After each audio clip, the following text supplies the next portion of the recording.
Thank you for joining me, everyone. Sorry about that pause at the beginning of this live broadcast. We always do that to let enough people get the notification that there's a live broadcast taking place. Gives them enough time to jump on board so they can watch it.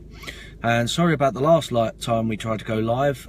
We was forced to move and the connection cut out. So let's start again. So you've all probably seen on our timelines today, on Facebook, etc., that there's been more people arrested, more Britain First members and speakers arrested by the police.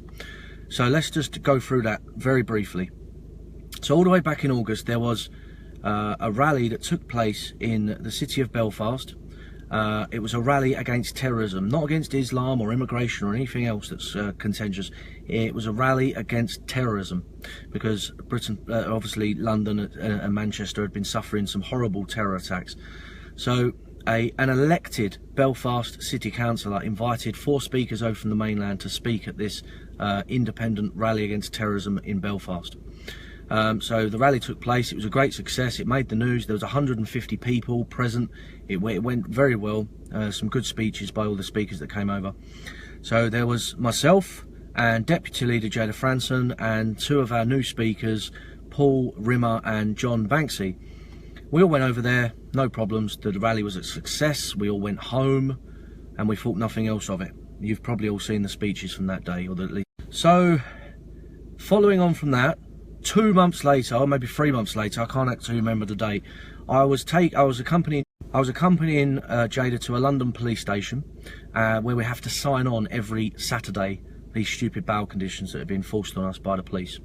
So we went to the police station and we signed on, and we was swooped on by a group of detectives that were sent over at great expense by the police in Belfast.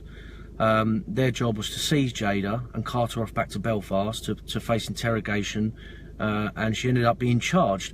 Now, once she was arrested, they took her by car all the way up to Liverpool, which took hours and hours and hours, and then they did an overnight ferry from Liverpool all the way to Belfast. So she was travelling for, you know, almost 24 hours to try and get to Belfast under police custody. It was an absolutely outrageous waste of money and police time, just for someone who's a politician making a speech in supposedly a free city. So Jada was the first one to be arrested. It caused an international furore. The publicity went all around the world, and then a couple of weeks later, Donald Trump got wind of what had happened to Jada, and he decided to retweet her 3 times on the trot, which again caused an international furore. And I remember the point when Britain First and Jada was being accused of, you know, causing a diplomatic incident between the British and American governments. I mean, you couldn't make it up. And then a week after that or so, we got another phone call from John Banksy, who said that his house up north of England had been raided by the police from Belfast. They raided his house and tried to arrest him. Luckily enough, he wasn't there. And then we went over to Belfast a couple of weeks back. Well, no, it was about a week ago. Went over to Belfast because Jada again was in court for a kind of she was in court for a bail hearing, and I was seized and arrested and taken to Musgrave police station in Belfast before the hearing took place. When the hearing did finally finish, the police swooped on Jada and arrested her as well. We was both arrested in the same day. Now, I was given bail conditions, and those bail conditions say I can't go anywhere near a demonstration or protest within 500 metres anywhere in Belfast. Fine, whatever. Jada, the police actually tried to send Jada to prison straight away. And then yesterday morning we find out that the other speaker at the event, so that's 3 speakers out of 4 that have been harassed by the police in some way, shape or form. 2 of us have been charged, me and Jada. They're still looking for Banksy. He wasn't in when they raided him. So yesterday they swooped in the very early hours on the other speaker, Paul Rimmer.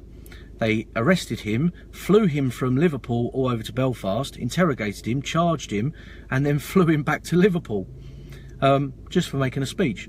And so that's all 4 speakers at that event, at the rally against terrorism in Belfast, have all been arrested, have all been charged, apart from Banksy, of course.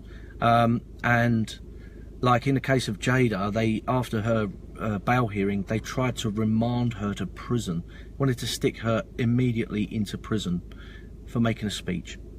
So that's the background. And as like I said yesterday morning, the latest person to be arrested, we didn't even know about it to this morning. We didn't even have a clue, because we learned about it in the BBC and the Belfast Live news outlets. So Paul Rimmer has been charged, I've been charged, Jada's been charged twice for 2 different things. One for making a video outside the Belfast Islamic Centre. Now, I just want to say at this point that if the police in Belfast really thought that, because to be brutally honest, we had no intentions of really putting a lot of resources and effort into building up Britain First Northern Ireland. We felt that our resources were far better deployed on the mainland, you know, in places like Birmingham, Bradford, Luton, East London, etc, etc. That's where the front line is for this country. We had no intention of really, you know, going at Northern Ireland with all guns blazing, so to speak, and putting in huge effort there and deploying big resources. It never even occurred to us. And then we all started getting arrested one by one, and it just seems that the authorities in Northern Ireland are so desperate to try and keep Britain First out of Northern Ireland. They are resorting to extreme and draconian measures. Well, I can tell you now, it's not going to work, because we are going to get Britain First Northern Ireland set up on the map, and you know, it's going to be absolutely, the amount of support we're getting in Northern Ireland now is absolutely amazing. It's unbelievable. Walking down the street, we've been in all the newspapers. It's just amazing, the amount of support. I mean, this is what I said before in a previous broadcast. The PSNI and the establishment over there, rotten to the core, actually, they're creating their own monster. And because we are going to go hammer and tong now in Northern Ireland, get a political party set up, get an office set up, full-time staff. We're going to contest elections. We're going to hold protest demos. You know, we're going to do direct action. We are going to get Britain First firmly established as a major political alternative in Northern Ireland. And that is the result of all of these arrests and all of these bail conditions and all of these charges and all of the trying to remand Jada to prison.